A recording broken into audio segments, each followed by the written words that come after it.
Hello, everyone. This is Scribe, and I am quite honored today to be hosting a roundtable discussion regarding BDSM from several different perspectives. Before we get too deep into it, let's introduce our panel, such as it were. First, we have everybody's going to take their turns to introduce themselves. So we'll start with Ani. Hello. I'm Ani, and I'm also known as Frozenbutterfly, and I'm a switch, and yeah, have Okay. 8 years of experience with BDSM. Okay. Hack. Hi, I'm the designated normie here. I would say that I'm kind of looking to broaden my horizons. I've been interested in some things, mainly shibari, which is like tying up and stuff. So. Okay. Laura. Hi, I'm Laura Bones. I'm a submissive. I've kind of been interested in the lifestyle for a very long time, really, to be fair. But I've had partners, I've had vanilla and BDSM partners in the past. So I'm just really hoping to add my perspective to the whole thing. Okay. Really. Sestra. Hey there, I'm Sestra. I identify as a leather sub or kinkster. I've been in the BDSM community since early 2010. I made a lot of mistakes, but also made a lot of good ones. I was probably drawn to BDSM just because of how much trust and communication is a central part of it. And my experiences center around being a submissive, general play and role information, conventions, leather title competitions, and being a boot black. Cool. And Tim. Hello, everyone. I am Tim or Sage or whatever you want to call me. I have been in the community, well, on the peripheral of the community for about 18 years now. I'm a Dom, and well, despite my avatar, I'm actually not a furry. Just to get that out there. Not because I have a problem with that, just in case people start asking me questions about that particular lifestyle, because I honestly don't know it. Thank you. Okay. And I am Scribe. I have been, in one form or another, interested or involved with BDSM for about 20 years now. My only sort of out of the ordinary claim to fame, I suppose, is that through a convoluted series of events, I became the president of the bondage club at my college, officially recognized club by the college. It's a long story that I won't get into too many details on, but yeah, I'll just leave it there and let some of the questions cover anything else that might come up. So as far as format is concerned, it's going to be relatively structured because we have a large group here. So what we have is we have a list of questions that have been pre-established for each of us to go over.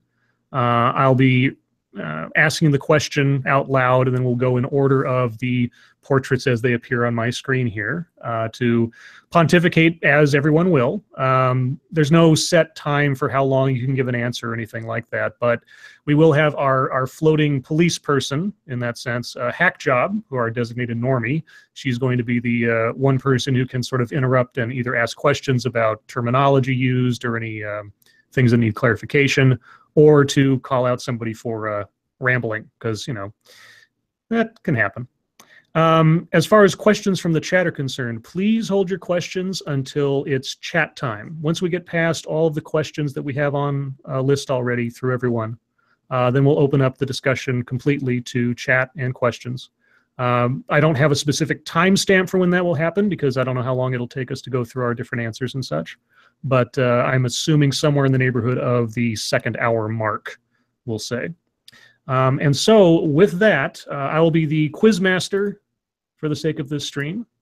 And so we're going to start with the first question on the list is, what is BDSM and what does it include? And for the sake of personalization, I'll say, what is BDSM to you? And what does it include for your interests? Ani. For me, I'm a switch. So my things are I'm quite all around kind of BDSM person.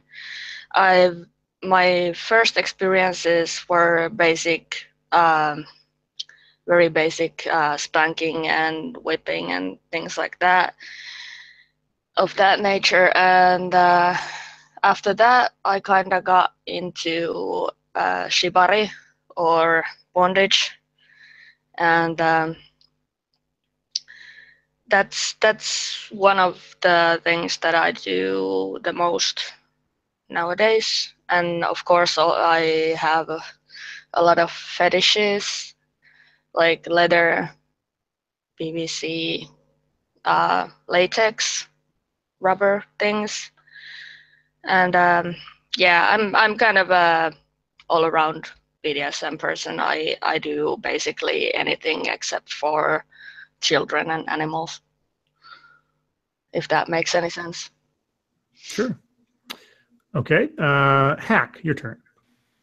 Okay, well, I said before that I'm a designated normie, but I'm really I don't know, looking into I guess trying out new things. I don't know what I would consider myself. I've taken that BDSM test online multiple times, the one that Scribe did on his channel a while ago, and I think I got a switch was my first, and then second was rope bunny, and third was sprat. So I guess in general that would mean I'm someone who doesn't like to be a servant or a slave. I guess the thing that I like the most, the idea that I like the most about BDSM is mind games. I forget what the word is. When you give control over to somebody else. I don't know. I like to fight for it. I like being on level with somebody. I don't truly think that there's a category, you know, one person is always submissive, one person is always dominant. I like being able to change things up. So I don't know, maybe I'm on a spectrum or something. So that's what I'm interested in. Okay. Laura.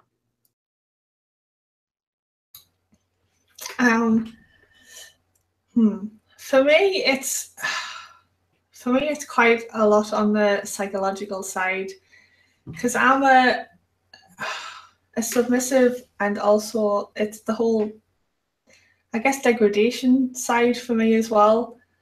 It's very much the idea of releasing control to somebody else and not knowing what the other person's going to do, because obviously you lay the ground rules beforehand, kind of thing. But at the same time, you don't know what they're going to do within the realms of the ground rules. And it's the, I don't know, I suppose the fear factor and it just very much for me the giving over of control to somebody else. That's BDSM for me, I suppose. Like, yeah, I'm into like the tying up and blindfolds and stuff and spanking and whatnot as well, but it doesn't have to include that, as long as the feeling of having somebody in control of me is there, if that makes sense. That's pretty much what BDSM means to me. So I'll have to say, really. Okay.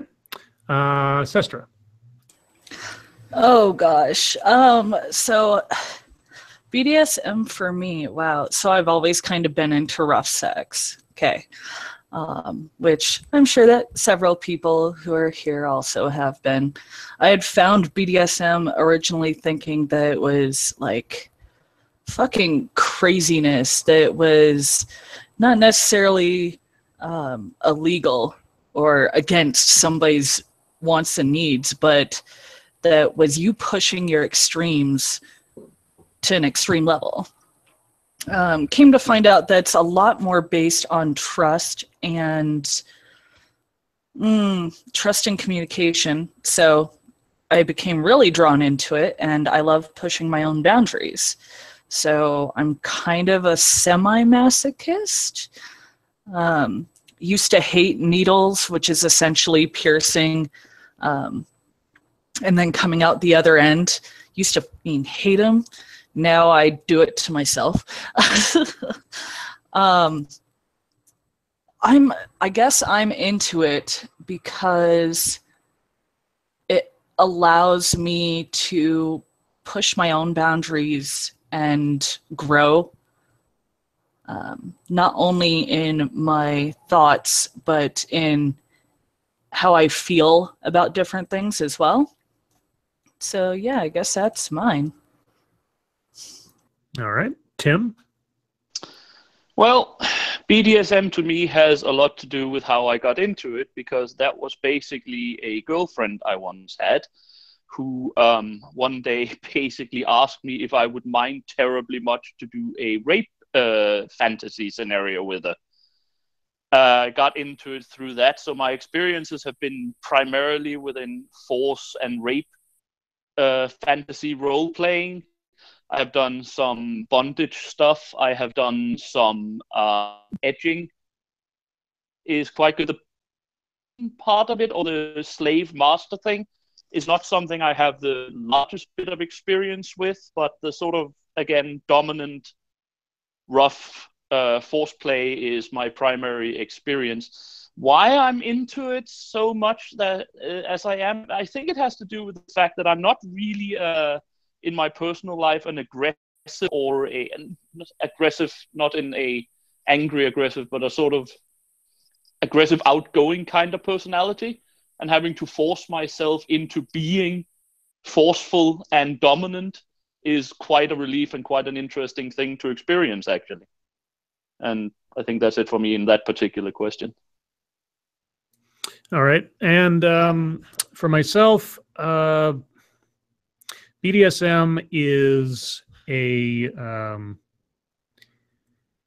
sort of a filterless relationship in a way. That's not to say that you can't be in a romantic relationship and also have BDSM, but when you have that understanding with someone, just be very pragmatic about what you're looking for and that kind of thing. There's more of a pure trust established, especially when you're dealing with someone's mental well-being and their physical well-being. If that trust doesn't exist, then it can't go anywhere. For me, primarily, though, it's about power exchange, which necessitates trust, because you have to be able to trust the other person to either put your safety in their hands, as well as trust that the other person is going to be honest with you about their limits if you're the one in control. Now, classically, BDSM is, as a colloquialism, just basically anything that is off the beaten path of, vanilla sex. I mean, if you just like having your toes sucked, that could be considered kinky / BDSM. And if that's as far as you want to go, that's perfectly fine. So I've always operated under the idea that when I'm with a partner, that I can adapt pretty much to almost anything that they might be interested in, almost. So long as I'm in the dominant seat, so to speak, because that's just my nature. That's not, it's part of who I am. It's not a role I'm playing or sort of some sort of like fantasy self that I have in mind. So, and without rambling anymore, I will move on to the next question.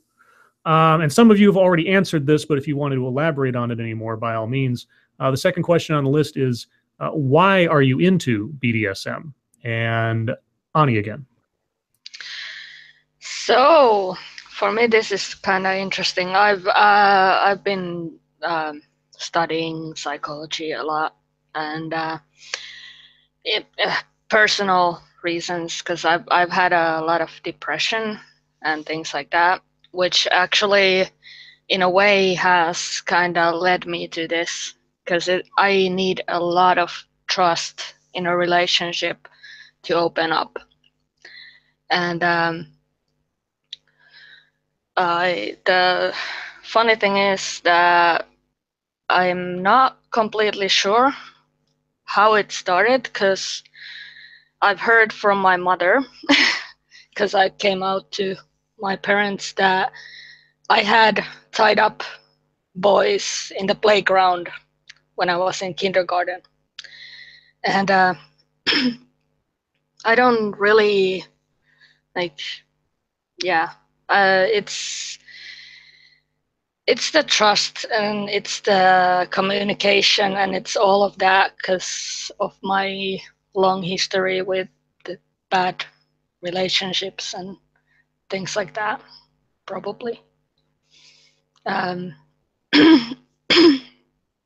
The exact cause of how I ended up here is not, I'm not completely sure, but that's what I've been thinking, that it's probably about that. Yeah. Okay. Hack? Yeah, I just think this question is pretty similar to the first one, so I'll just opt out to save time. Okay. Laura? Why am I into BDSM?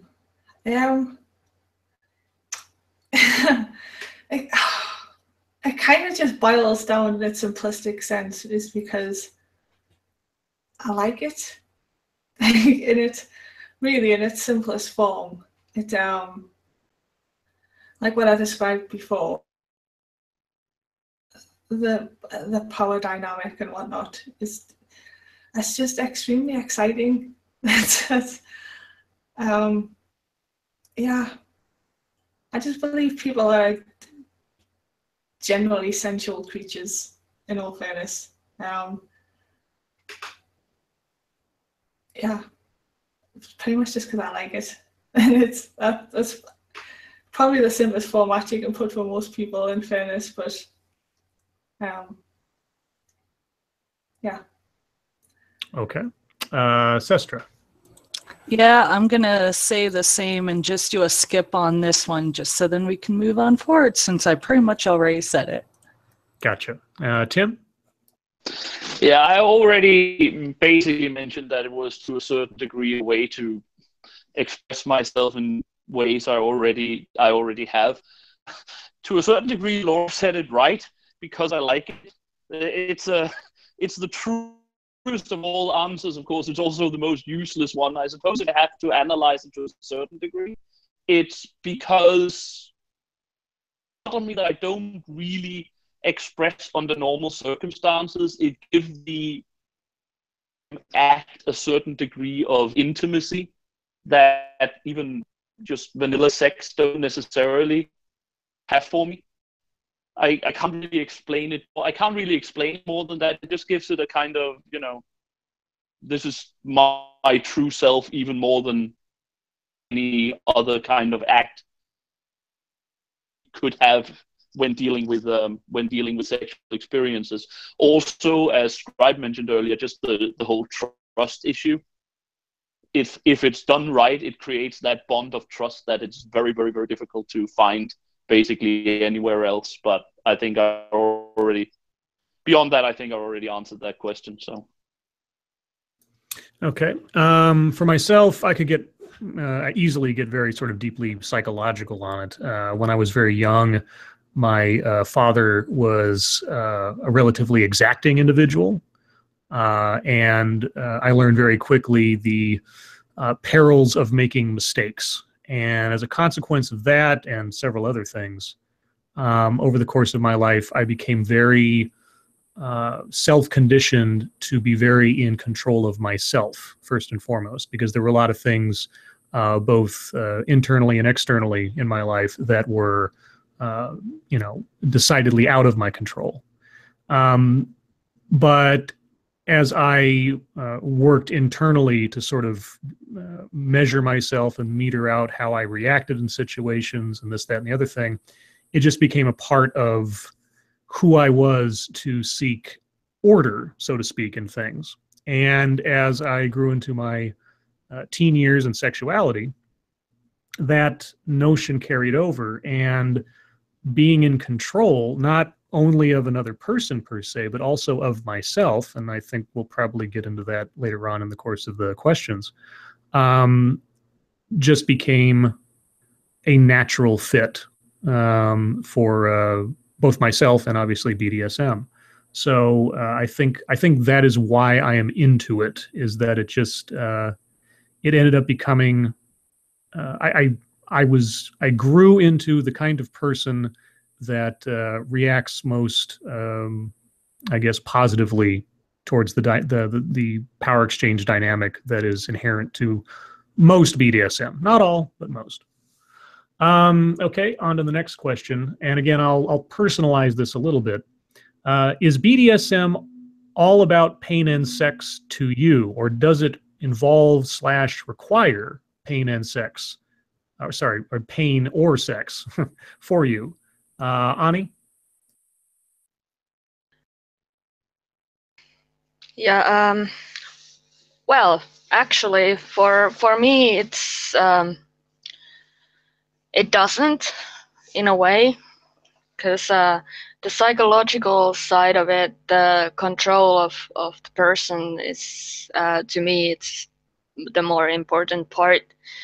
One of my biggest things is behavior modification, which is basically giving a person rules and basically just making them do things, or it can be as simple as banning a word, telling them not to say a certain word, and every time they do, they get punished in a way. The punishment can be as simple as, okay, you'll have to, you can't eat a certain thing this next week, or it can go to, you'll get spanked. But it's very, very, how would I say it? It's,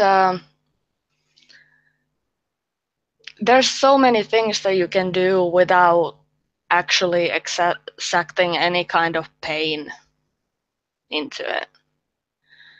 And of course, we also, like, in my current relationship, we have the my boyfriend's a huge rubber fetishist, so that's also one of the things that we do. He might just during a normal day be wearing rubber underwear or rubber clothes just for kicks. So that's, yeah, kind of hard to explain the whole thing, but yeah.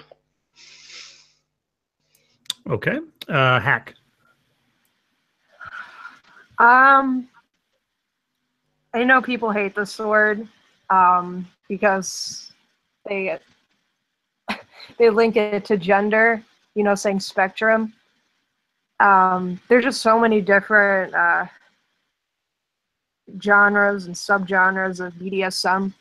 You can't just simplify it down to, oh, you like, you're a sub, you're a dom, whatever. You have to do this, you have to do that. This isn't 50 Shades of Grey, Like, I feel like the people who say that are just, they just don't know. They're ignorant is the term. But that's like the whole point of this, is to, just talk about things and be like, oh yeah, I didn't know that. But I don't know, for me, like I said, I'm a newbie, but I don't know, I don't really like pain as much. I like spanking and getting tied up and kind of choked, but mostly rough sex, that type of thing, getting thrown around, but I wouldn't do anything very extreme, I guess. But I don't know. It depends. Some people, it depends on the relationship. Some people's is strictly just a sexual thing, so they keep BDSM into just the sex part of the relationship, and then everything else, it's, you know, whatever. But some people, they also incorporate that into lifestyle thing, in, like Annie said, like ordering people around or telling them they can't do this or they have to wear that type of thing. So it just depends on the person and their relationship. All right, Laura. My question one is BDSM more about pain and sex? Pain, no. Sex, for me, yes. Because for me, it's about the whole relinquishing of control thing, but only in a sexual nature. I couldn't carry it forward into normal everyday life. I know there are other people that do the whole 24/7 sub-dom thing, but nah, that's not for me. For me, it is strictly from a sex point of view, the BDSM thing. So although pain isn't required or anything like that, although it's not, I don't mind it, but it's not a requirement. But sex, yes, for me, very much so it is. All right. Oh, sorry. No, that's it. Okay. Sestra. Oh gosh. Oh, where to start? Does it require it? No. For me, it's extremely mental. BDSM. I mean, one of the best scenes I ever had was with my trainer, and it was breath play. Now, most people like Jay Wiseman, don't listen to him. Most people like Jay Wiseman will sit there and tell you no breath play ever in any way, shape, or form. You can die. Oh no, you definitely can die.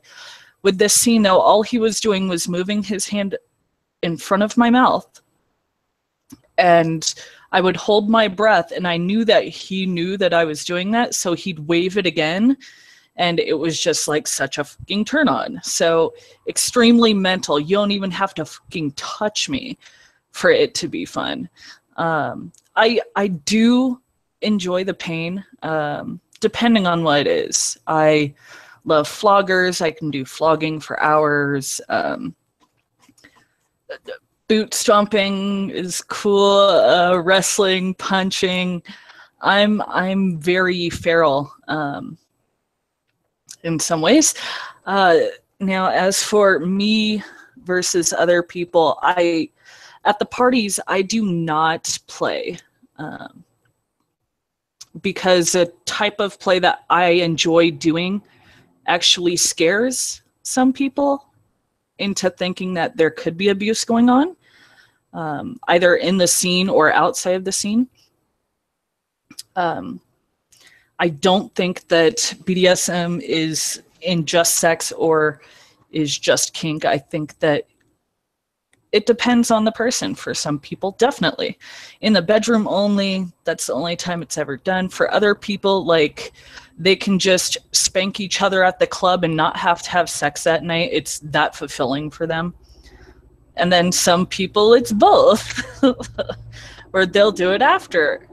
And sorry, I live by an Air Force base, so if you can hear that. I've been to a whole lot of parties and conventions where a lot of people just don't fuck afterwards. They just find it fulfilling in of the act itself. 24/7. I heard you mention that, Laura. So I've gone to a shit ton of classes, and I know plenty of people. 24/7 isn't what a lot of people think it is. So I'll explain that. 24/7 is essentially an agreement. It's not even, so like when you're playing, what you're going to do is sit there and go, oh yes, I'll call you yes master all time, the whole entire time. Well, you don't necessarily do that in 24/7. You'll just go, yes, sir. It's more natural to you. And so you're doing stuff in 24/7 that reflects a relationship, but isn't unnatural to either of you to do if you were in a relationship to begin with, if that makes sense. There are some people who go pretty extreme in the protocols section of 24/7, but it's usually only for play parties and, you know, events. Most of them are pretty low key when they're at home, but even then, like, the sub is sitting on the floor, but she would do that anyways, sort of thing. And there are people who like to play and some who do it lifetime. At first, I thought this was definitely like a play thing for me. I jumped out of the BDSM community here about 3 or 4 years ago because of how things were going down just with the culture war that's now come to a head. And I kind of bowed out, and I'm finding myself just jumping back into it like one toe at a time. So no, I guess you could say that I'm kind of a lifer, that I still want to do this. Despite being burned, it's still part of me. Then there are others that aren't. So hope that answers a few questions. Okay, Tim? Very comprehensive, Sestra. Thank you. You said a lot of what I was going to say. Pain has an odd one. I have never really done anything that didn't include sex one way or the other. I have done some role play, but again, that was not I was into. There was a sort of, yeah, this is for my partner, and it was okay, but it's not really been my personal interest. There's a degree of sexual plays involved when I've done this. Pain is a tricky one because, as I said, I've done forced plays, rape plays, rough sex, and the use of spanking, etc. So there have been of pain involved to a certain degree, but pain play per se is never something that I have been involved in as such. So I can't really necessarily a part of it, but again, the other girls have mostly. So I think I'll end here before I get into something where I don't know where my sentence is taking me. Okay, and Tim, just so you know, I don't know if it's just me, but you're cutting in and out quite a bit. I don't know if it's the phone or maybe how close you're holding it to your mouth or something. But and if it is just me, then yeah, you're just a bit. So yeah, I don't know. If okay, it's I'll just try to fix. Yeah, you're roboting for me too. Okay, all right. We'll try to fix that. Okay, we'll come back and we'll get around to you again. So is BDSM all about pain and sex? For me, no. At the core of my experience is power exchange, and power exchange can be anything from tying somebody down to giving them a meaningful look at the grocery store. I've had relationships where the dynamic was such that we could move in and out of a sense of power exchange organically over the course of the day, just interacting in normal ways. That sort of knowledge that, at least in my case, you have a sort of secret society of two, and a certain touch or a certain look or anything that is emblematic of that dynamic can be a part or an extension of the BDSM situation, I guess, or mojo between you and the other person. Now, some people really like pain. They have a very high pain threshold, or they want to push their threshold. I've had partners that have had either. For me personally, the satisfaction of the dynamic does not require sex, nor does it require me to inflict pain. It is ultimately the sense of trust and the sense of being on the same wavelength as the other person. And whatever goes on that is the wrapping around that wavelength could be complex or mundane. And that's, I guess, the best way I have to describe my perspective on it. Let's see, moving on. The next question, a little technical, I suppose.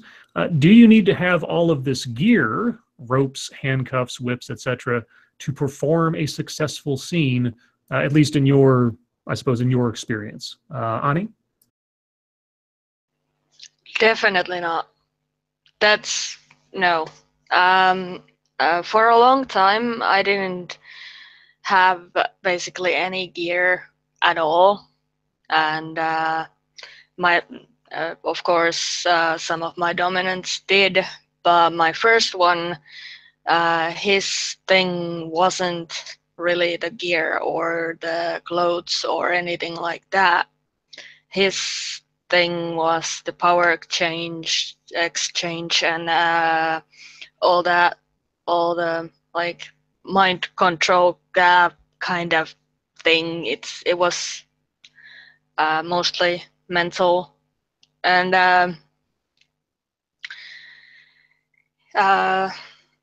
yeah, and I kind of learned back then that it's not really about the gear. It's not about that. Of course, personally, I can't resist buying like beautiful whips and things like that, but I don't think I need them in like, because you have your hands, you have your teeth, you have the words you say. There's a lot of things that you can do without basically having any kind of bondage gear or whips, or even a fucking normal cane is like, yeah, you don't really need that. Of course, if you have a certain theme, then you might need something. But yeah, it really depends on what you want to do. Okay. Hack? So the question was, do you need equipment to engage in BDSM? I suppose it might be more fitting to say, for what pleases you, do you require equipment to be used? I don't know. I'm very spontaneous. I don't know. I just go with the flow for the most part, within reason. I find that, just doing things sporadically is more exciting to me than planning for things. I've never really done scenes before. I guess it just comes naturally to me. I guess like a moment happens with somebody, and I don't know, it's just, sex is so versatile. It's just, I guess if you want to be all, pretentious and stuff, it's mostly in the mind for me. Just being able to read the other person, their body language, that type of thing. And, if they like this, or if you like this, you guys just play off each other. And, if things come to, if you start wanting to do a certain scene or whatever, then yeah, maybe look into that. But no, I generally don't need anything, really. Okay, Laura?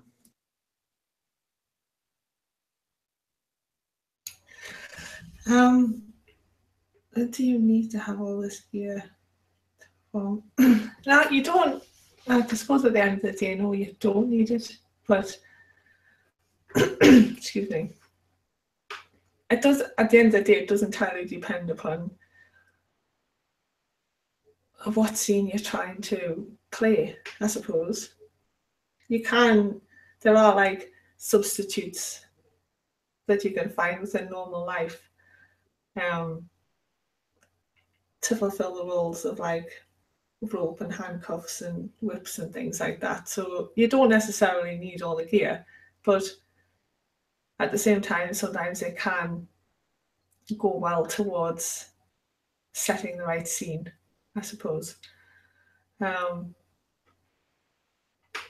So yeah, BDSM doesn't necessarily have to include any of those things at all, depending on the scene you're trying to give over. But sometimes they do help. That's it, really. Okay. Sestra? No, not at all. You do not need one single toy.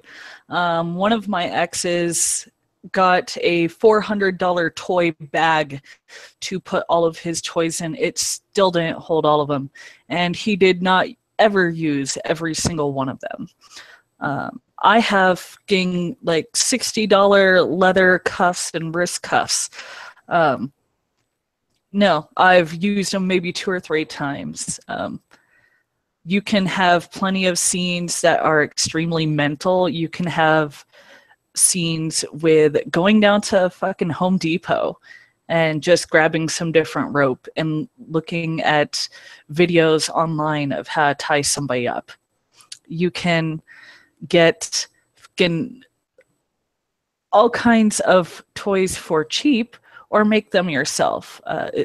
Definitely don't invest into a toy collection if you're not absolutely sure that you're going to use it regularly.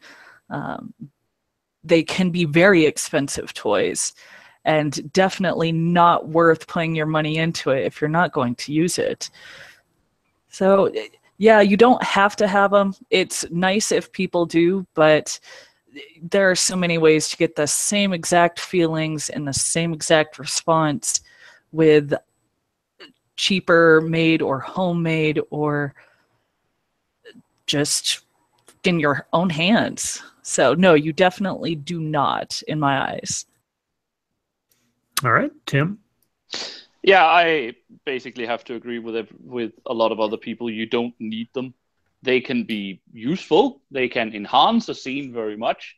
They can be a starting point to a certain degree, but I don't think I've ever been in a situation where I would feel like these were absolutely needed in order to run anything. Again, hands, voice, just body, anything works.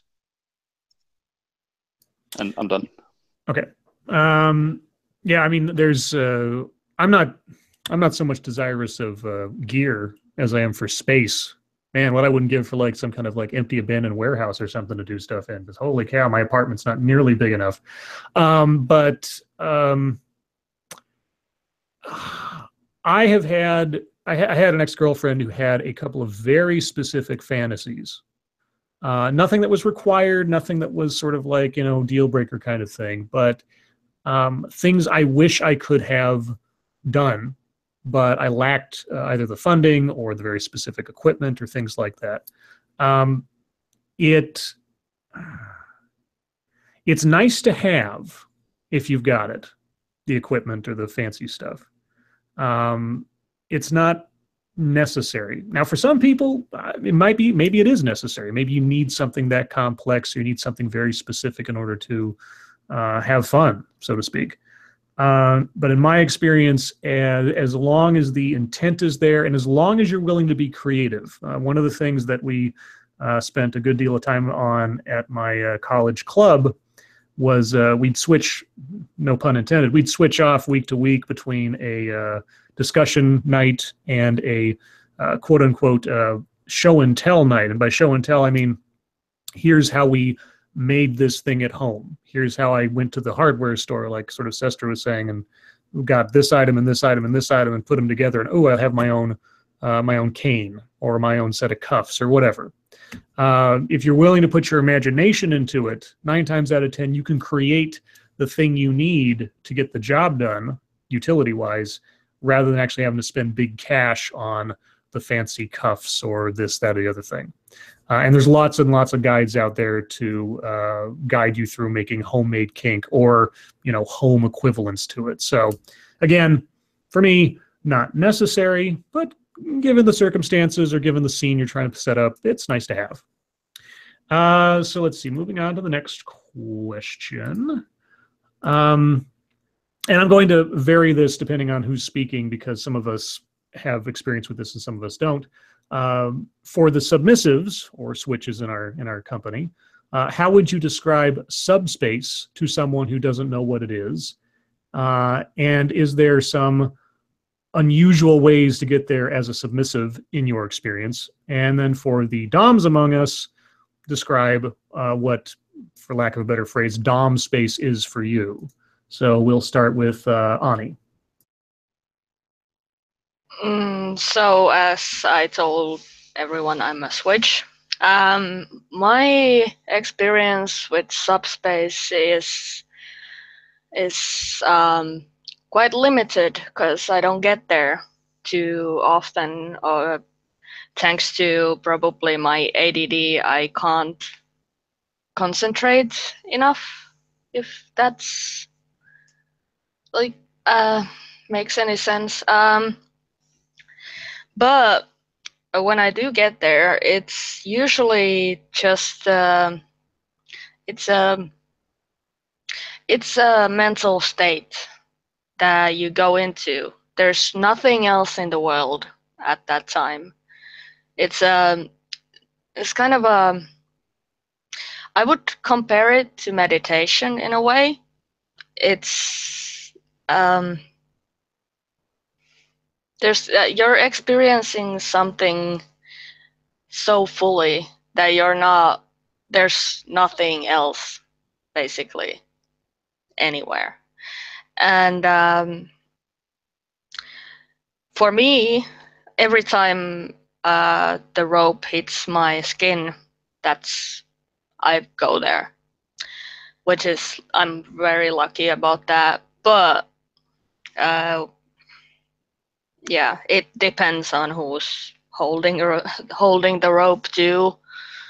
But usually that's when I get there. Then the dom space or the mental space that you need for being a dominant, for me is a thing that is a lot about the dynamic that you have. If your sub goes to a certain point, you need to be very alert to take care of them. And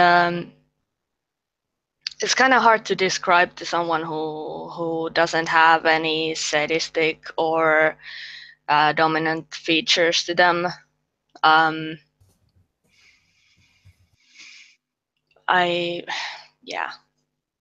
don't know. It's kind of hard to explain. It's basically kind of the same thing as the subspace, but you are way more alert about the person's well-being. And yeah, I don't know how to explain this better. Okay. Hack, any thoughts? Yeah, I never really experienced subspace before. I mean, before we even started this, I asked you guys what that was. So, no, I don't have experience or knowledge about it, so I'd have to opt out. Okay, Laura. Right. I suppose subspace for me is because, as a general rule, like, I spend a lot of time alone. I live my own life. I do my own thing and everything like that. I'm quite generally in control of my own life and everything. It's if you can get into a relationship where you've got a man that you can trust to take control, but you don't, like, for me, I don't necessarily need him to, but again, it is quite very much, I suppose, from a sexual nature, but it doesn't always have to be, as people have said, but for me, it does come down a lot to the sex thing. For me, the subspace is just, I don't know, just completely and utterly trusting somebody else, I suppose, to know what's best for you. It's hard. I suppose it's a hard thing to explain to some people. It is literally just relinquishing completely, for me, control to somebody else and trusting that person to do good with it, if that makes sense, I suppose. And it's a very unique space as well. As I said, it's like completely different to how I would normally live my life, and I think that's what it is. It's just the difference between your normal life of being in control of everything to that relinquishing of it, and just like, oh, it's almost like a sense of relief as well, in a small way, from my perspective. So that's what subspace is to me. Okay, Sestra. Oh gosh. So to me, subspace is essentially when a bottom, somebody who's getting hit or is a target, or a submissive drops into focus and or awareness of the person that they're with at that time. Oh God, best way that I can explain it. Y'all remember when you were teenagers, or if you are still teenagers and you're dry humping, like you haven't had sex yet, but you're just like really fucking hot for them, and the entire fucking world just completely goes silent. Like you don't hear or see anything but that moment with that person. To me, that's exactly what subspace is. That's kind of how you feel. How I get to subspace personally. So bottom space is pretty easy for me. Once we've started the scene and you're done like tying me up or pinning me down or whatever, just before you fucking start is a second that I go down into it. Now subspace, on the other hand, is, you'll hear subs talk about this a lot. It's a headspace that I get put into the second that the person like gives me a look or says something, and it has to be genuine, like coming from them just organically. If it is forced in any way, shape, or form, I can feel it personally, and it's just not the same. Also, I've had some tops and dominants get me into subspace just by touching my neck. It's a limit for me where I have to tell people not touch my neck. It's that sensitive to dropping me into subspace. Now, what that does is, again, I'm extremely focused on them. I'm still focused on myself in regards to my well-being and my pain. But that's me. There are some people who aren't, and they get so subbed out that they don't realize if they're being harmed versus being hurt. And that can be dangerous if they don't know necessarily how far they're going. I would definitely say try and stay aware until you are completely in trust with somebody, and even then still try and stay a little bit on top of it. That's what I end up doing, is I'll still be in a very submissive headspace but keep just enough awareness to go, okay, this is cool, or fuck no, you think you're going to do this to me, I'm not going to let you chop off my hand, sort of thing. So, yeah. Okay. Tim? Well, I don't have much to say because I think a lot of everyone else has basically already said it. Dom space, if you want to call it for me, is basically, yeah, a mixture of emptying my mind and getting a sort of heightened awareness. I can't really say it's completely emptying my mind because I never tried subspace, but I would imagine it to be to a certain degree, a kind of passive experience. But as the Dom, I do have to be the inventive, the doer, and to a certain degree inventive. So I can't really say that I just completely go into a blank space and just do stuff, but it is a certain degree of just let instincts take over and just try to stay to a heightened degree of awareness in touch with what my sub is, experiencing, feeling, wanting at any given time. That's basically what I can give. Okay, and we have a latecomer to the discussion, Wild Tanuki. We'll start with a question for you that everybody else has answered in a second, Wild Tanuki. But why don't you introduce yourself to the audience and tell us a little bit about your experience thus far, or the time you spent in the BDSM, I guess, lifestyle. Apologies for being so late. Personal issues occurred. But as far as my personal experiences have occurred, I'm introducing myself. Hello, I'm Wild Tanuki, and I have not had deep experiences within the realm of this. I'm not gone to like big events or anything of the such, but just like meeting up with a sub and having conversations and just kind of exploring basic scenarios and sessions and whatnot. I've done things like that. And I've meddled a bit with rope bondage and things like that, and just very entry level things. Nothing too sophisticated. But was the question now at this point in time, how does one enter their like specific headspace? Yeah, how would you describe, depending on which side you butter your bread, so to speak? How would you describe subspace or dom space, depending? The way I feel about when I go into a situation, it's just I figure out what my partner wants, what the specific sub wants, and I guess I kind of cater sometimes to them depending on the situation, but it's always about a slight level of control for me. And it's not as simple as just like obeying a command or just listening. Or just having an imaginary rule in play as far as that goes. As I said, just very basic entry level things.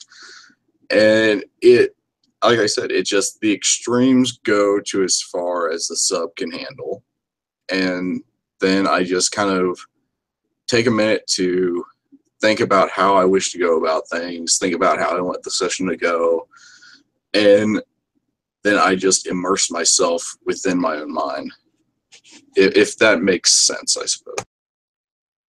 Okay. And then for myself,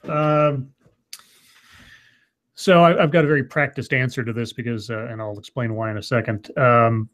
For me, being in dom space is when the whole rest of the world just kind of melts away. It's just me and my partner, and I am completely in control of her, of the situation, and most importantly of myself. And I can be rough, and I can be violent, and I can be unleashed, but it's a controlled release, let's say. I've called it cold anger is the best way I can describe it. And the reason that I say I've had a practiced answer for how to describe what it's like to be in dom space is because I had someone ask me that one time because they wanted to become a dom. A friend of mine was interested in becoming a dominatrix. For long story, but she asked me, how do you be a dom to someone?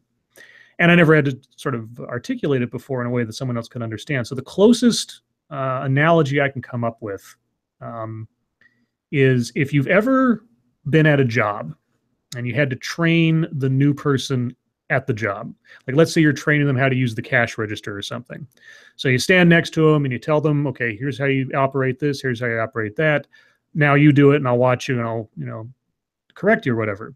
And they try to do it and they mess it up. And so you show them again, and they try to do it and they mess it up. And so at a certain point, it's sort of like, okay, well, this needs to get done whether this person's got it or not. And so that point at which your sort of professional frustration takes over and you sort of push them aside and do it and show them distinctly how to do it, and then you move on. That moment where you're taking control of the situation and taking power or the responsibility away from someone else, that small moment, imagine stretching out that sensation for the course of a scene or an hour or something. And that is about as close as I could describe to anybody who's been in that situation what being in Dom space is for me over the course of a scene or anything.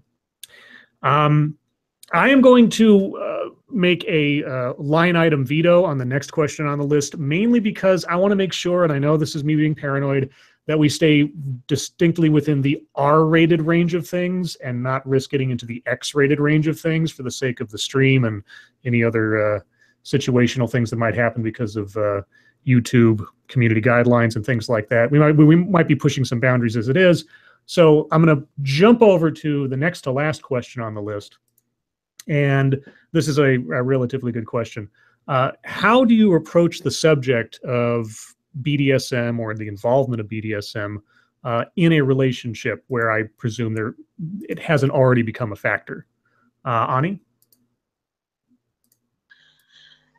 This really depends on the person a lot. My personal experience is that I'm open in the beginning. In every relationship that I've had, but listening to people who've had that problem or had relationship with basically vanilla people, it's usually you need to just put it on the table and talk about it and try and show them that it's not weird, and not be afraid of it yourself. If you think yourself that you're if you're like afraid of their reaction or think that, oh my God, they're gonna think I'm completely nuts or something like that, it's not gonna go well. And I believe that it should be approached as if it's the most mundane thing you'll ever do, in a way. But of course it's not. But you don't, if you're like, oh my God, like honey, I have a thing that I need to tell you. That's not gonna end well because you're already afraid of it. And you need to take it up with the person, tell them that there's this thing, like, okay, I've been looking at these pictures, or do a soft landing, but don't be afraid of it. Like, don't be afraid of the reaction, because you're gonna get it anyway. And it's kind of hard because I've never had the experience of doing this to a already established relationship. I'm usually like, I go on a date and tell them right away, like, I'm into a lot of things that people would that are out of the norm. And yeah, usually it goes well because people are very curious. And yeah, sometimes I get the weirded out look too, but that's, yeah, that happens. Okay. Hack. Well, I think part of it's being able to read your partner. Generally, I mean, if you're with someone, you have similar interests. So I would hope that you have some common interests in the bedroom, you know. But one thing that you can do is just nonchalantly talk about things, you know, just be like, hey, like, what do you like doing? Or do you want to experiment with something? Like, or maybe even just, because I'm sure everybody watches porn or has watched porn, you know. A thing that some people do,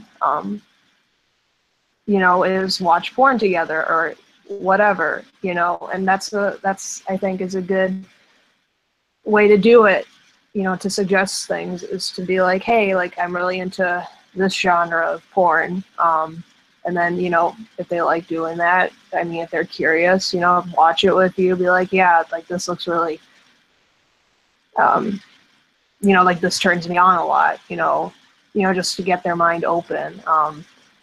But yeah, if you're really, I don't know, I guess the approach depends on what your level of relationship was with someone. If it's, like Annie said, if it's with somebody you just met, I mean, I guess you would just say, hey, like, this is what I, you know, like, let's lay this out. This is what I like.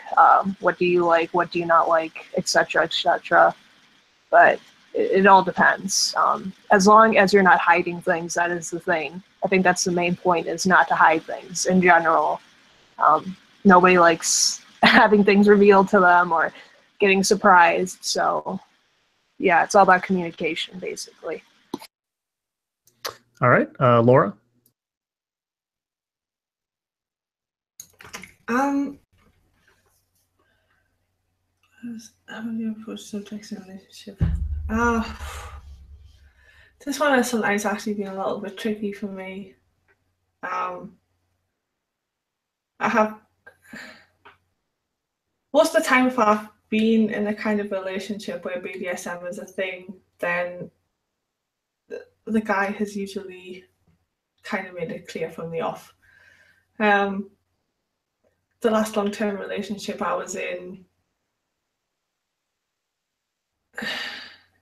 it didn't come up straight away.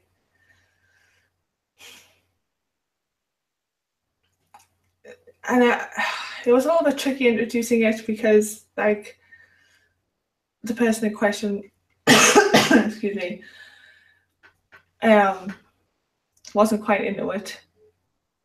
So it became a little bit awkward. Not that it was awkward to talk to them about it, but it just became a little bit awkward because, yeah, they went into the same kind of thing. But I think Hack hit it on the head before, really. It's just, if it's something that's important in a relationship to you, like if the whole dominant or submissive thing is important within a relationship to you, then it is something that really you should bring up as soon as possible, in all fairness. Because the longer you leave it, obviously the messier it's going to get.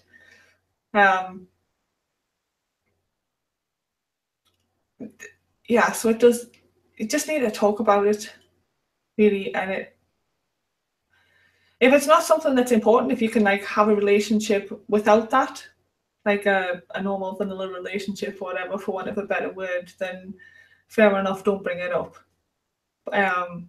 It might not be necessary. Bring it up when you just feel comfortable about it after you've been together for a while. But if it is something that is a part of who you are, and you'd rather have that aspect of it within a relationship with somebody, then it is something that needs to be brought up as soon as possible and as honestly as possible as you can, in all fairness. That's all I have to say on that. Okay. Sestra. All right. So, to me, how to approach it, I think it depends on if you're looking for a partner, if you already have one. Are you monogamous? Are you poly? You know, what do you want them to do, or what are you looking to get out of it? Honestly, I think the best way to do it, if you don't already know that the person is into it, is to, like, I'm a joker. I like to ease the tension by joking with things. So, like, joke about it. Just sit there and you're both on your PCs and you see this thing and, oh my God, honey, come look at this. That's interesting. What do you think? And their facial expression will tell you more than what they will say. So definitely pay attention to that. But I guess in general, my best answer is to just ask. Ask them, you know, hey, have you ever read 50 Shades of Grey? And be silly with them about it, you know, ease the tension of it, because it is such a serious subject. If you kind of ease into it, they'll probably feel a little bit more comfortable, especially if you're joking about it. And that's it. Okay. Tim? First of all, by the way, have my roboting improved at all? As of right now, you sound just fine. Okay, perfect. Yeah, I don't really have anything to add to this. I don't really want to skip it, but I think I might have to, because basically my answer would be the same as several of the others. Be straight, be honest about it, and don't leave it as a surprise to anyone. That's basically has always been mine. Hey, this is something I'm interested in. Does it hold your interest at all? If not, and so on and so on and so on from there. Just be fair, just be honest, and basically trust the fact that the person you have a relationship with won't necessarily think you're an absolute ass for something so basic as having sexual fantasies. Yeah, that's all it. Right. I'm done. Okay. Tanuki? I mean, what can I really add to this that everybody else has said? I mean, it's along the same lines, where it's just be honest about it, be open, be upfront, and essentially that. What else can I add to that? Okay. I find myself in the unique position of being able to use as a interesting anecdote. Oh yeah, I was president of the bondage club in college. And usually that really just greases the wheels right away. And there's not much more that needs to be said after that, because either curiosity or horror will be the things that happen after I mention that. So, and to be completely honest, that is in one way, shape, or form how that conversation has started for me in all of my relationships, because I'm quite open about just about everything about myself. And that especially is something I'm not ashamed of or anything else. And it's a very interesting story when I do tell the whole thing. And that really, without being forceful about it, sets the tone. So yeah, not to sound condescending, I feel sorry for people that don't have that. I can't say, oh yeah, in college I was president of the bondage club. I mean, that kind of makes everything easier. But other than that, I can't really add anything to what anybody else has said. If you, if this is a part of your sexuality, if this is something you want, as an alternate example, on a couple of dating sites in the past, it is the first thing that I say. It is the first thing at the top of the list of my description or whatever. This is what I'm into. This is what I'm looking for, etc. I don't have any interest in wasting anyone else's time, nor my own at this stage of the game, in playing guessing games or trying to figure things out. So I put it up there right up front. And because I have had relationships in the past where I have suppressed that side of me because the other person wasn't interested. And for as long as those relationships lasted, as good as they may have been for the time that they were good, it was only half as much fun for me because I was holding myself back and not being fulfilled. And so my best advice is If this is something you're just interested in dabbling in, yes, be straightforward, honest, everything else when the idea strikes, if it's in an established relationship.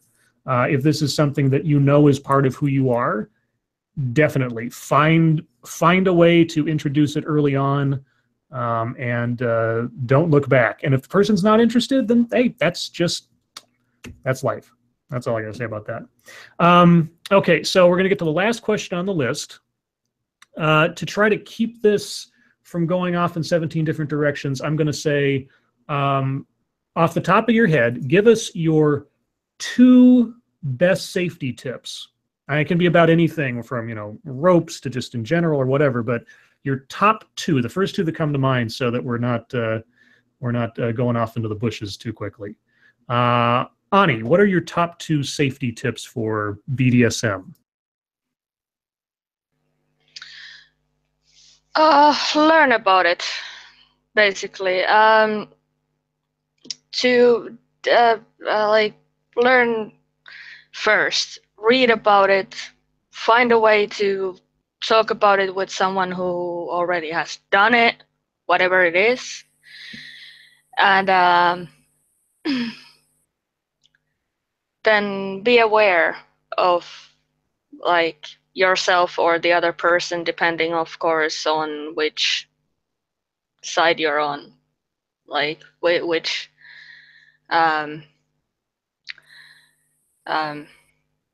which side you're on in the dynamic.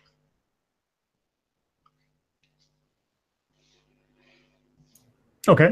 I should also add, just in case, and Ani, if you want to answer this too, if you have any, so like your top aftercare tip. And for anyone who doesn't know, aftercare is after a scene, which can be very intense and very, both physically and mentally intensive. There's a sort of cool down period that is well advised to take place, where you're sort of relaxed and you've untied everybody and everything else.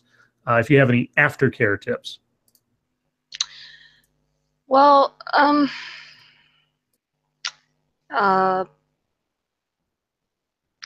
water, snacks, warmth. That's basically one of the most important things to have, the fluids and the warmth after a session. Okay, Hack? Well, for the safety tips, did you just say top 3 or top 2 or something? Just the top 2 that come to mind, I suppose. Oh, well, I would say number 1 would be set the, I don't know, I guess this is very general, but really look out for red flags with the person that you're with, because a lot of people think that BDSM is abuse, and I don't know, maybe you guys could probably add to this when I'm done talking, but I would say that there's a small portion of people who claim to be into BDSM but use people's trust in order to abuse them. A lot of them are very young,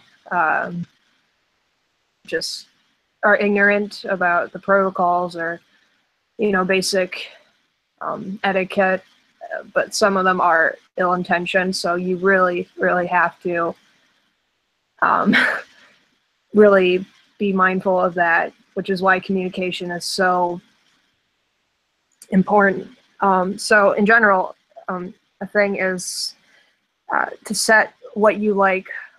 I guess the limits is the word, the hard limits, if I'm correct.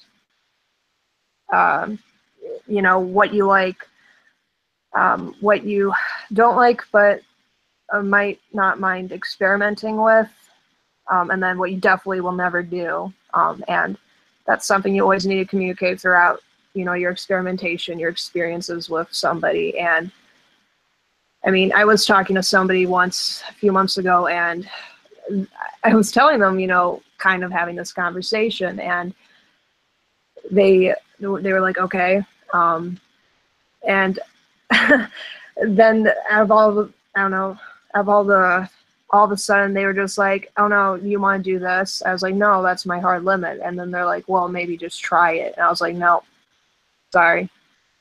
So, you know, don't give in to somebody's demands, you know, don't let them order you around, you know, you have to, it has to be a mutual thing. That type of thing. I guess that, yeah, I'll just leave it at that because I said a lot. So I guess that's the major thing.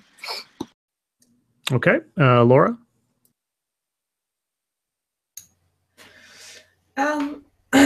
Yeah, pretty much that. To expand a little bit on what Hack said, really, is just to know your own limits before you engage in something from a submissive's point of view. Never, even though you're in a submissive role, never be afraid to say what you're not willing to do. Like, always, just be honest and stay in communication at all times, really, is the best thing. Don't ever feel that just because you're submissive, you have to do like what the dominant's saying. If it's something that you're uncomfortable with, never allow yourself to fall like that far into the space, if that makes sense. Always just respect yourself and know your own limits and be honest about those with the person that you're with. And any good dominant will respect that. And if they don't, then recognize that, you know, you're in a bit of a shady position. And submissive, if you're with somebody and they're not respecting like your ground rules, then just recognize that that's probably not somebody that you should be with. And never let the submissiveness take over completely. Always just be aware of your own limits and what you want to achieve from things. Yeah, that's it. Okay. Sestra? Oh, goody. So to me, like, one of the first things I learned when I got into the BDSM community was that's just like real life, right? Like, collars are essentially, you know, in vanilla land, different levels of relationships. There's your dating, you know, you're engaged, you're married, you're, you know, in a relationship. Same thing with different collars. You know, headspace is something that you feel during sex. So to me, it's the same thing as you would do in real life when you're in a relationship with somebody. You know, don't be afraid to stand your ground. Like Hack said, speak up during a scene. Don't be afraid to discuss it afterwards. If something didn't go right, mistakes will be made on both sides, no doubt. And it's just like any other relationship, though. When something's going wrong or went wrong, you discuss it. Don't just let it go by or think that they know or should know better. They might not. They might have never experienced that before. They might have had different life before you that in your world, it makes complete sense, but to them, they never knew it could be a thing. My other thing is research everything. Find out if there are any, you know, groups local to you, if there are any meetings, munches, classes. Go to every class that you can. Read everything you can on the internet. Take it all with a grain of salt. Read all of the books that you can. Audible has a few books. Amazon, Kindle, holy shit, a shit ton. And as for aftercare, to me, aftercare is just, again, like real life. What do you do after sex? You fucking cuddle, or you kick them out, depending. But if you're single and they kick you out, then you go home and you cuddle with yourself or your pet. So essentially, aftercare is cuddling. You know, it's always good after any kind of exercise to get some kind of nutrition and liquids in you. For subs, it's usually protein and or chocolate and or an aspirin and lots of water or Gatorade. Yeah, I think that's all I got to say on that. Okay. Tim? Yeah, I don't really have much to add. The other persons have basically said everything. I want to point out from a Dom perspective that, again, people already mentioned communication prior, after, certainly during. That might be more non-verbal than anything, but certainly be aware of, keep communicating even during any given scene. What I want to say from a Dom perspective is don't feel forced to break your own rules of. I mean, Doms must also basically have their, hard rules of this far and no further, or this particular bit and no further. Don't feel like you have to be constantly. Don't feel like you have to break any hard rules you have because you are the acting part, so to speak. Be aware that the sort of rules of engagement goes both ways, even if you're the ones who are actually doing stuff at any given time. Yeah, that's it. Okay, Tanuki? My big rule always is always be safe, be aware of what you're doing, and not just know the limitations of the sub, but also like the physical limitations of what you're doing. It's very important that you know what's going to occur physically to your partner, because if you don't, then you could cause serious damage depending on what activity you're doing, depending on the extremes. Even something as simple as just like using rope, it could cut off circulation. It could do many things, and always be aware of that. And my second big thing is always have communication. Before, during, after, all that, like everybody else has said, it's always very important to be aware of your partner's feelings. Let them be aware of your own personal feelings. And yeah, that's pretty much it. I mean, everybody else is pretty much covering everything that needs to be said. So yeah, just keep yourself healthy and always know how to talk to each other. Okay, the two that come to mind is if you're doing any kind of rope bondage, have a pair of scissors handy. If something goes wrong, if you need to get a quick release from somebody who's either getting claustrophobic or there's something else going on or they have to go to the bathroom, pair of scissors will save the day more often than not. Tanuki mentioned circulation. Not much to say there. If you're going to tie a knot, definitely put your thumb underneath there when you're tying it. Make sure there's at least enough room for blood to flow. The only other big thing that I'll mention is protect the spine.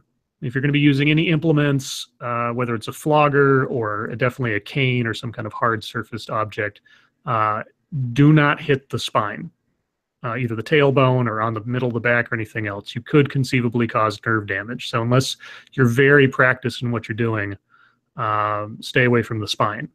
One thing you can do when you're using a paddle or a cane or you're spanking, take your free hand and place it over their tailbone so that whatever you're doing and whatever you're using, instinctually, you're going to stay away from your own hand and thus away from their spine.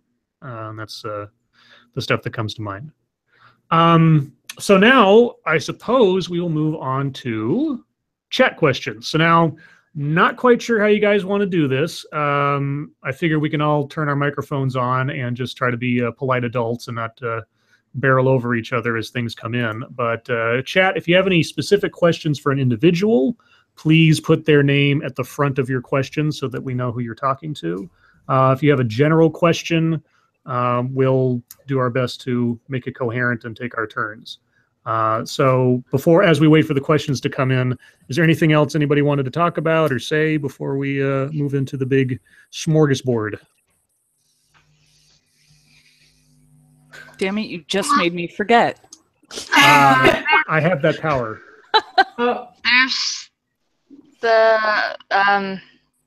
After a session, there's a period of time when you have this thing called a sub drop or a dom drop.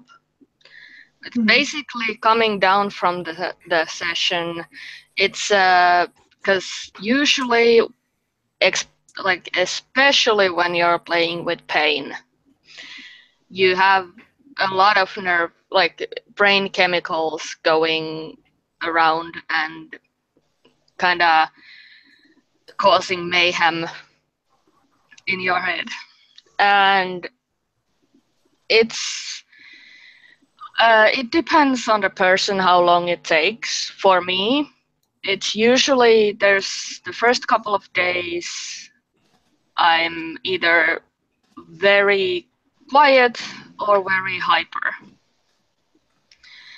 And then there's one day that I'm probably gonna be crying and I will be very emotional.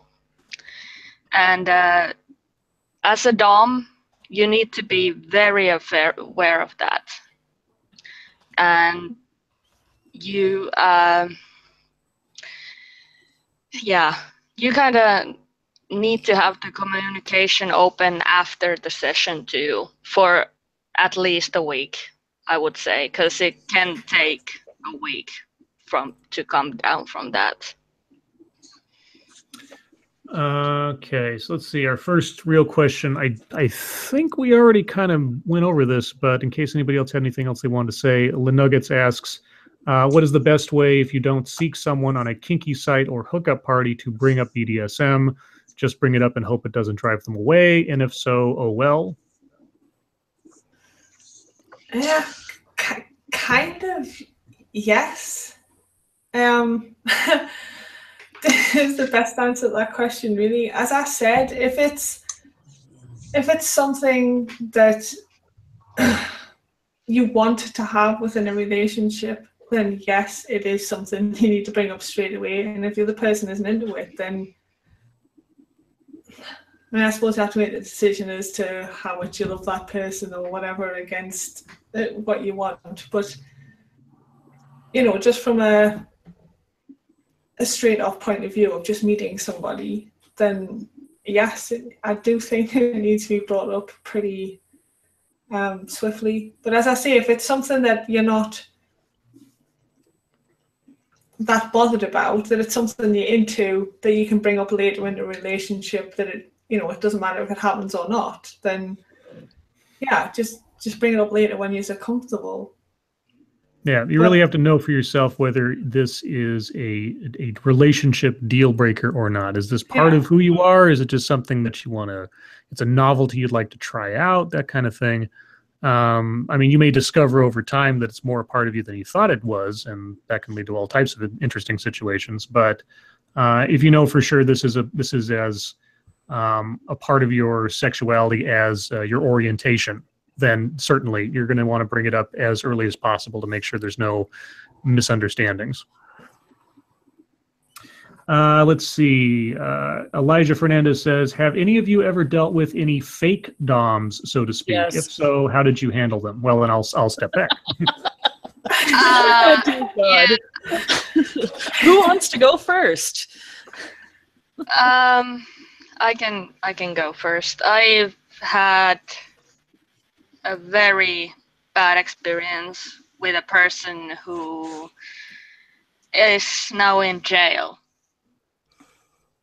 And I can just, there's so many of these red flags you need to really be aware of, and you need to kind of, in the community, when and if you are in the community, you need to talk to people and ask about the person before you do anything. And as a sub, with a grain of salt, though, too. Yeah, of course. But as a sub, you need to have a safety person, a person that you tell them that if I'm going out with this person, if I don't call you in 2 hours or text you in 2 hours, call me. come get me or something like that. It's yeah. Yeah, I mean, in general, you always want to have a, public space, sit down for coffee, have a conversation with somebody. If the intent is the relationship is specifically and exclusively about having scenes or power exchange, it's not necessarily a romantic interlude. Yeah, the more conversation ahead of time as much as possible. Feel the person out, not necessarily literally, but whatever swings your boat. The other thing that, and I'm not tooting my own horn, but I came up with this in trying to answer a question for someone one time about how to figure out if a Dom is someone that they can trust. I said, well, think of something that doesn't bother you. Like, let's say, for example, it doesn't bother you to have your hair pulled. It's not a necessity, but it doesn't bother you. Tell them that it does. Tell them that you don't want to have your hair pulled, and then see if they do it. And if they do it, do they realize their mistake and stop and apologize and move on? Or do they do it anyway and don't have any notion of it? And then if things finish up and that might be a deal breaker if they can't even remember something as simple as that, especially something as unambiguous as that. Pulling of hair is not an ambiguous act. If they do it and they apologize, that's a good sign. That's somebody who was at least aware. Maybe they got caught up in the moment, but at least they were aware enough to be able to say, oops, I made a mistake. And how they apologize. Well, yeah, that too. Yeah. However it works. But yeah, I mean, that's one thing you could do. Now, of course, you've gotten to the point of already having a scene with them at that point. But if you're still not sure, that's one thing you can sort of slip in there. Not to be, I mean, it's a little dishonest, sure, but it's not harmful. And any rational Dom is going to understand if it ever comes up again. Yeah,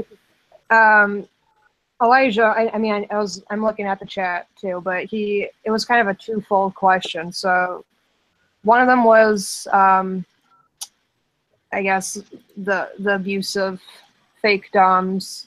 And then the other part was those who fake it till they make it. So I guess he's saying,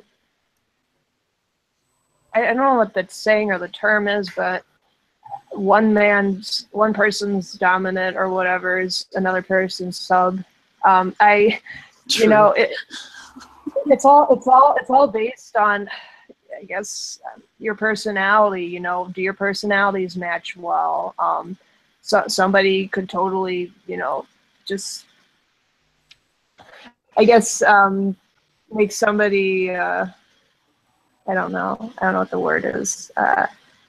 They can excite somebody just with simple things, but some other person would be like, well, that guy's a pushover. Like, he could never dominate me, I mean, it depends on who you are, you can't say people are fake moms if you don't personally, if you're not personally into them. That's like saying, oh, well, I'm not into skinny chicks, so skinny chicks are bad, or blah, blah, blah, blah, blah, blah. It's all subjective, Yeah, from my point of view, I can generally tell if... Hello? For me, the person has to be naturally, like, dominant. And I can tell whether somebody is or isn't.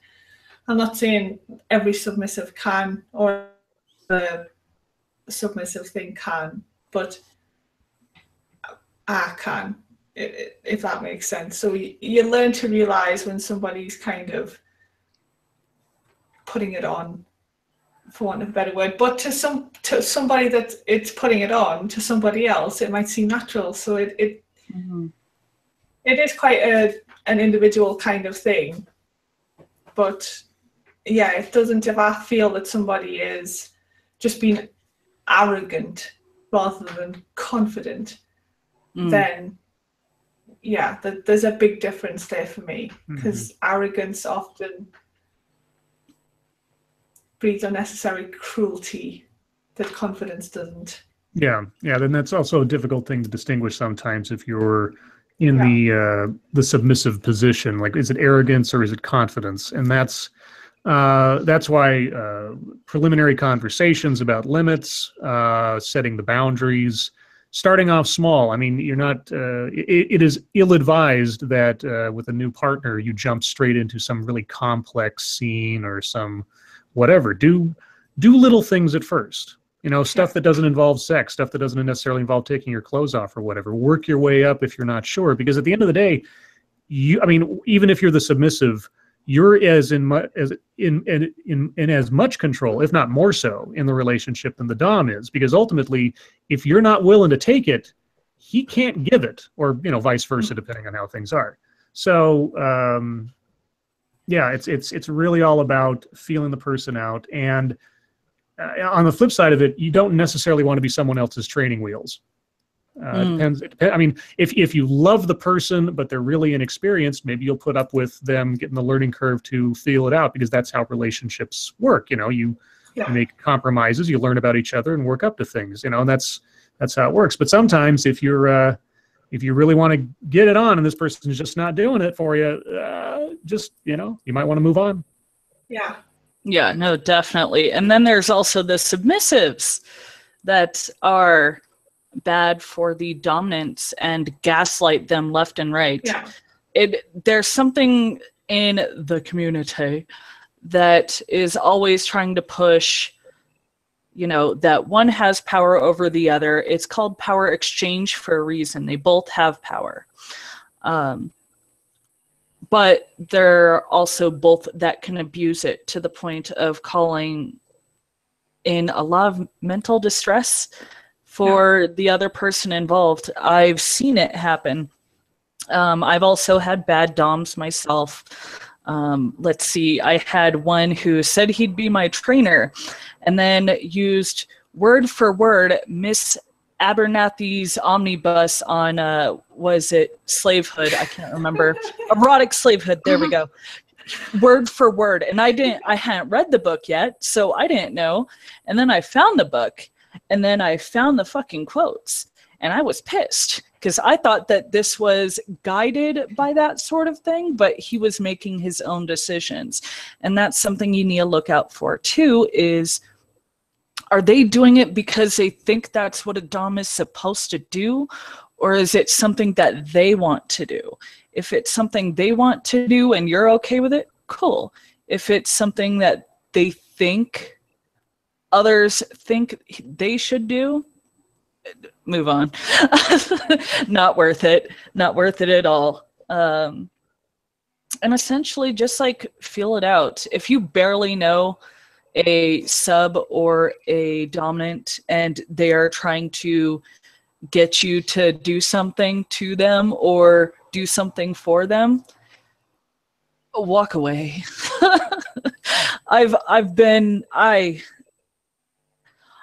I'm a learning sponge, so I sit there and I research shit to the fucking hilt. By my 3rd year into the BDSM community, I knew more than people who had been it for over 10 years. And as a result of that, I knew a lot of stuff, but I didn't have a lot of experience. I still made a lot of different mistakes that can't be read. So you're actually going to have to go out there and do it and know and understand that mistakes will be made by both parties. But you just got to sit there and talk about it. That's why I got into it, is trust and communication. At the very least, we can communicate in order to build that trust up again, I suppose we have to take Thrax's question because he has basically asked it like a bajillion times by now. So which one? How much does snuggling, kissing, licking, caressing, things like that come into BDSM? I know it will come in during the downtime or whatever you call it, but how about during the scene? I suppose it depends on the scene, Thrax. It's, again, my experience have never gone in that direction, but I don't see why it couldn't occur in any given scene, given various circumstances. Yeah, it really depends on what you're doing, because if you're in a hardcore degradation scene, it really doesn't I wouldn't say it doesn't kind of fit there, but my current sub, who's a little bit more softcore than I kind of want to be, is because he has only 2.5 years of experience with me. It's I like kissing and touching and licking and being really affectionate during a scene, but it really depends on what I'm doing. If someone's into something really hardcore, like primal or edge play or whatever, it doesn't fit there really. Yeah. Unless you're doing a mindfuck scene. if you're doing something like really fucking evil to them, extremely fucking evil, and all of a sudden you get the fucking urge to just like crawl up on their neck and bite or suckle or nuzzle, it'll completely fuck with their head. Now, on that note, when you sit there and you pull somebody completely out of that space, you got to put them back in. So then you got to start being evil again. It depends on the person, for sure. I definitely love the mindfuck play. That is totally my thing. Edge play, mindfuckery, that's my game. And so to me, having somebody do that would just like completely make me go, what the fuck? But it would be so much fun. So yeah, it can be a part of it. It depends on your intent and what the person actually likes. If they're into that, cool. If they're not into having their headspace broken, though, then don't. But all depends on you and your partner, really.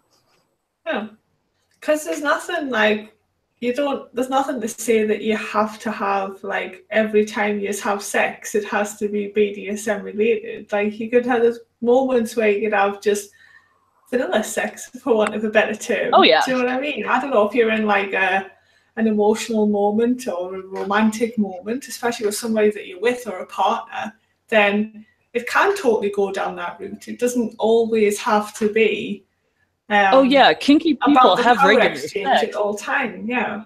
Yeah. Yeah, if you probably get burned out really quickly if and bored too. Oh yeah. Even if well no, like it's a lot of diminishing returns if you have it so much, you know. If you're getting it regularly, you're kind of like which is what's nice about getting it, you know, treating those experiences as, I don't know, spontaneous or as rare as possible, you know, because it's exciting. Yes. Even in a 24/7 thing like I am, we still have vanilla sex. There's no rule book, really. Oh yeah, no. There's no specific rules how to do it.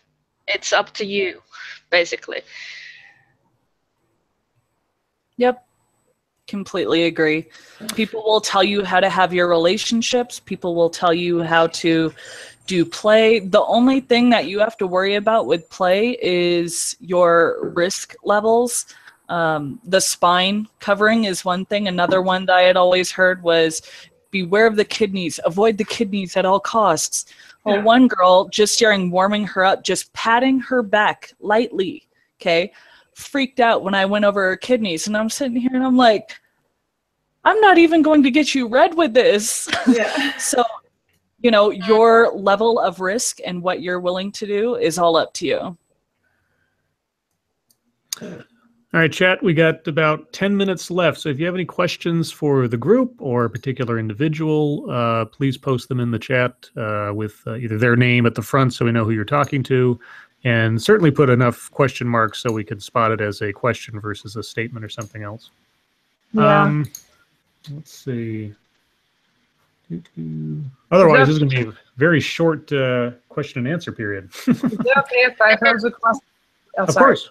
Yeah, go ahead. No, it was more for the, I guess, DOMs, because they haven't really talked. But I was just thinking, has there ever been a, I guess, experience or particular person, I guess, that you who's I guess try to do a game changer with you. Like I'm not saying like, you know, trying to freaking get you on your knees and, you know, peg you or something like that.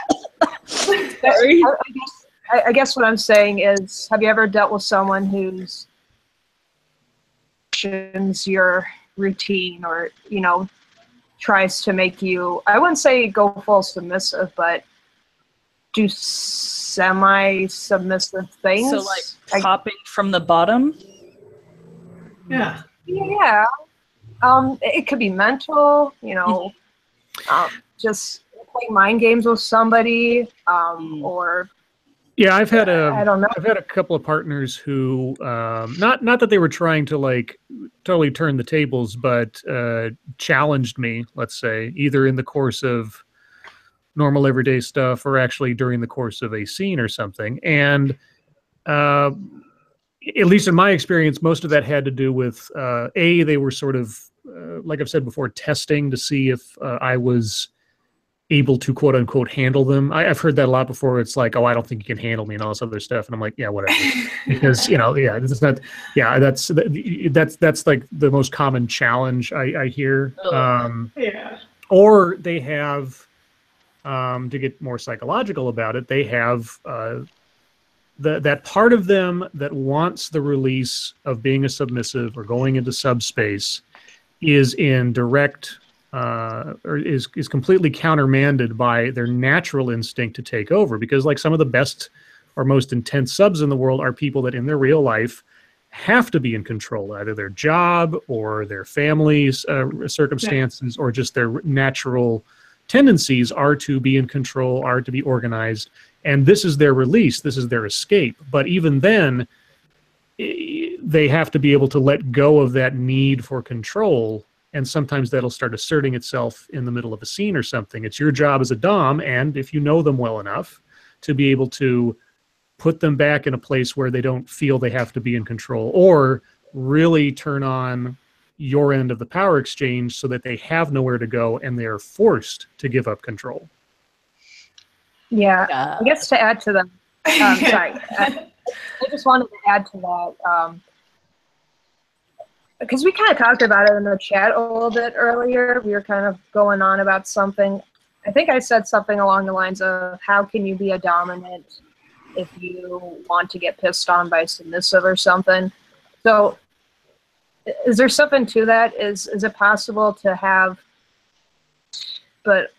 submissive things done to you, or you inherently submissive? Yeah. Oh, definitely. I suppose, especially if you command those things to be done to you.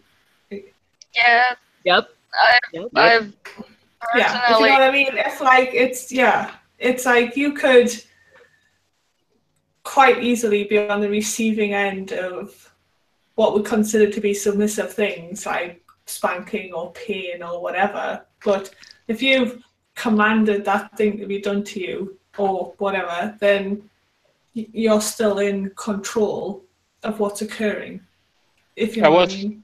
Yeah, I was just about to say the point of it is to be like that, in control of the situation during such an occurrence. So as long as it's still you being, well, the controllee, yeah, you can have stuff done to you that would otherwise be considered submissive behavior without relinquishing the Dom control. Yeah, I personally, like I said in the chat, it's basically the Dom is telling you, like, okay, be a good girl and piss on me, or whatever. Do it whether you like it or not, bitch. Yeah, basically. And I've had a situation, because I mostly personally like to kind of sub to switches in a way, because it's easier to trust that they know what they're doing because they've been there. And I've had a guy who was like, okay, I want you to like put your fingers in my ass, like randomly during a session. And at first I was like, what? And he's like, and okay, fine. Because, yeah. But he's telling me to do it, so it's, yeah. That's basically. And not only that, I mean, there's switch-on-switch relationships, and they'll fight for power, you know. Then there's also primals. People who are primal don't necessarily identify as dom or sub or top or bottom.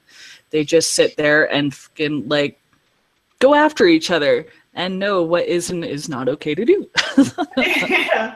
Yeah. It should take its course. Yeah, organic. Yeah. I guess that's what's really interesting to me, the psychological side of it, because you're not truly dominant, because you may think you have control, but you don't. I don't know, I just think it's really cool being able to kind of fight for that in a way, but that's just me. Thrax, I'm a brat. Sorry. I was going to say, Thrax also keeps asking about knife play. I had mentioned this in chat. I want to know all of y'all's what you think knife play is, and if you're into it or not. Because this is something that isn't really talked about much in the community in general. Completely out of my experience, I have nothing to add to that, I'm afraid. Oh. I know what it is, but I don't go anywhere near it because there's just too many possibilities for mistakes, and if you make a mistake with a knife, you can't really take it back. Oh, darn, but with that voice, no. It doesn't entirely boil down to a trust issue at the end of the day, the whole knife play thing. Yes. Because I'm big on the whole, I suppose, danger aspect of things, it would be something that I probably would be into. It's not something I have engaged in before, but it's not something that I wouldn't engage in if that's... It entirely boils down to the whole trust issue. If I was with somebody I trusted, then I would probably let them do whatever they wanted to. But as you say, that level of trust would have to be there. It is a massive trust thing when you come down to things like that. It's just knowing that the person knows what they're doing and knowing when to stop. Yeah. I've tried it. I've done it a couple of times. I like it, and it's you really need to have someone who you know and trust a lot.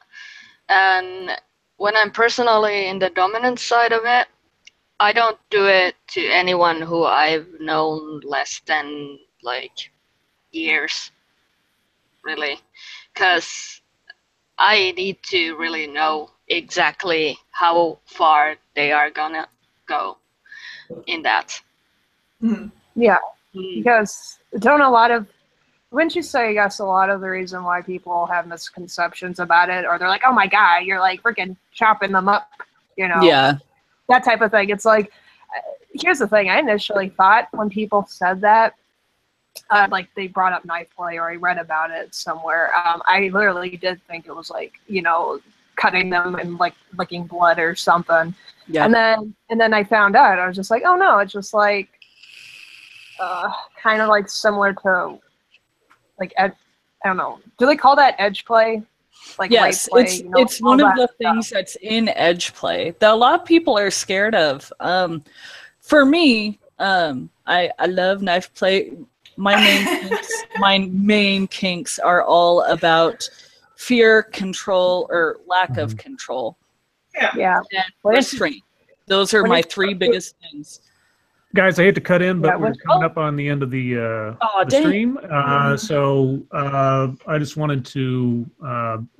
This wasn't. I'm hosting the stream because I have apparently the biggest subscriber count as compared to everyone else. So this wasn't my project. This was driven mostly by the rest of the guys here. So I want to thank them for sort of organizing this group to get together to have this conversation, because this is something that doesn't get discussed, I think, as plainly and as maturely as it should, given the current climate of hysteria / popularity of things like 50 Shades of Grey, etc., that have sort of mainstream BDSM, but not necessarily presented it in its best or healthiest light. If you'd like to continue the discussion with anybody here, their contact information, if they provided, is in the description below. Guys, thank you so much for coming on today. I hope we can do this again sometime. Everybody listening, stay safe, stay sane, and stay consensual. Night, everyone. Bye, everybody. Bye. Bye.